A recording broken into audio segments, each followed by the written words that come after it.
Couple of fighters whose last fights were at featherweight, competing at featherweight. We have Macy Chiasson taking on the immortal Norma Dumont. For Norma Dumont, coming off of her big time main event win that happened in the UFC over Aspen Ladd. Victorious on judges' scorecards by scores of 49-46, and maybe there was a 48-47 in there somewhere. But for Dumont, great activity on the feet in that one. Maybe Ladd was a little bit shook with her confidence. However, you got to give credit where it's due to Norma Dumont, because she comes into the UFC, she takes on Megan Anderson, and she had her, and I know we're going to talk about it today, her Jonathan Pierce, Joe Lauzon-esque type of fight. Right cross drops her, she ends up getting finished. But since then, 3 big wins for Norma Dumont. She's looked very good in them. 1 over Ashley Evans-Smith, 1 over Felicia Spencer, and 1 over Aspen Ladd. And for Macy Chiasson, it's been weird, right? She beats Penny Kanzad to win the Ultimate Fighter.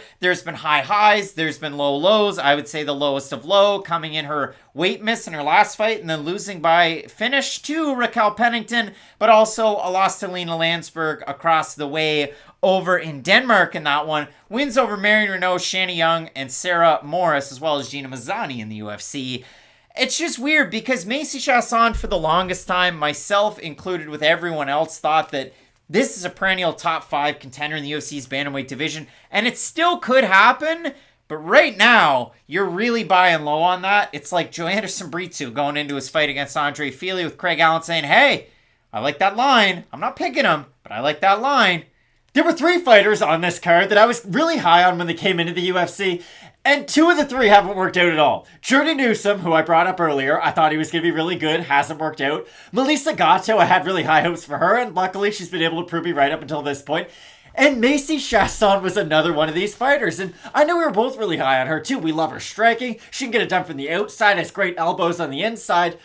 But she's one of these fighters who, the strengths are numerous, but so are the weaknesses at this point too, and it does feel like a good game plan can kind of solve the problem that is Macy, because we know how great she is on the feet. We've also seen so many defensive liabilities with her grappling at this point in the UFC that you do wonder if she is ever going to fix that hole in her game, and we were kind of joking around before we started filming this. 2 years ago, I thought Macy would beat Norma Dumont, probably by TKO, probably in the second round. It'd be one of these, like, what's the UFC even doing? Like, this is awful matchmaking.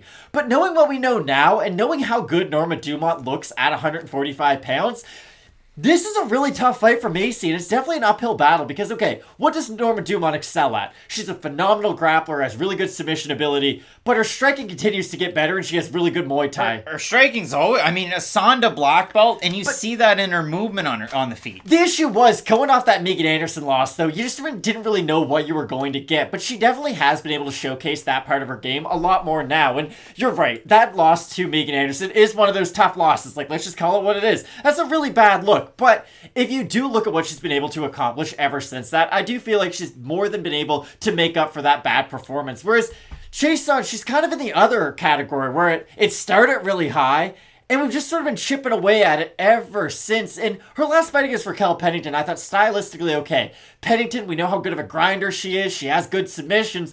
I didn't think she'd go out there and not ragdoll Macy, that's a bit of a strong term, but she thoroughly outcompeted her and really just grinded away at Macy in a way that we hadn't really seen up until that point. And that's why I do think if Norma Dumont can take the cardio that she was able to demonstrate in her last fight, a 5-round performance against Aspen Ladd, and you're right, was that the best version of Aspen Ladd we've ever seen? Probably not, but Norma Dumont could not have looked any better than she did in that fight, and I think she's going to take a lot of confidence coming off of a fight at featherweight against another top contender. I really do think we're probably going to see the best version of Norma Dumont in this fight. Getting more work in the States at Syndicate MMA, I think that's probably a good combination for her too. So I look at the odds in this one. Again, it was a little bit of a surprise to me because what we do, breaking the fourth wall, I don't look at the odds. I do all the tape study, I do my notes up, and then right before I hit record, I go, okay, Matt, give me a second. And then I write them down individually.